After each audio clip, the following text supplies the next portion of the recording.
The Senate has passed its version of a critical national defense policy bill, but it is unlikely the legislation will get Representative Marjorie Taylor Greene's support in the House. The Senate's National Defense Authorization Act (NDAA), which passed Thursday in an 86-11 vote, is headed to Congress's lower chamber, where House Republicans passed their version of the bill with controversial amendments widely opposed by their Democratic counterparts. The Senate bill sets top-line national defense funding at $886 billion for the 2024 fiscal year, and includes $300 million in support for Ukraine, which Greene had filed an amendment to eliminate earlier this month. The legislation extends the Ukraine Security Assistance Initiative through fiscal year 2027 and increases funding for U.S. efforts to respond to foreign threats. Congress should not authorize another penny for Ukraine and push the Biden administration to pursue peace, Greene said when introducing her amendment to strike the funding. The amendment failed to receive enough support, with 130 of Greene's Republican colleagues voting against markup.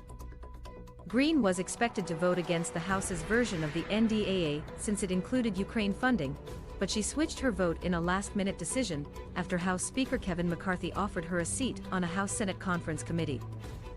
In doing so, that allows me to be a voice in the room to talk about removing the money going to Ukraine.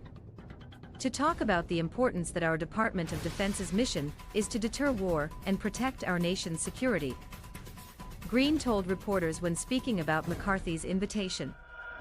I'm very excited to be able to do that.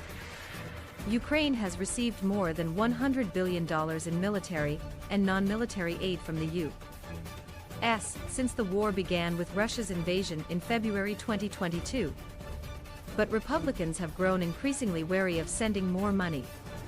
Senator Josh Hawley introduced an amendment in the Senate authorizing $10 million to establish an office to provide oversight over U.S. aid to Ukraine, but it failed to pass in the Democratic-led House. Retired Lieutenant General Ben Hodges, the former commanding general of U.S. Army Europe, who now serves as the NATO senior mentor for logistics, told Newsweek that it's been frustrating to see lawmakers fight over the NDAA. Congress has been able to pass the bill with bipartisan support every year for the past 6 years. The one area that Congress has consistently been able to deliver has been hijacked this time, Hodges said Friday. Despite lawmakers' differences over authorizing national defense spending on Ukraine, Hodges said he is confident Congress will continue to support Ukraine. There's been strong bipartisan support from the beginning for this, he continued. Funding for Ukraine won't last forever. But leadership from both sides have been supportive because they understand this is not just about Ukraine, it also supports American economic policy.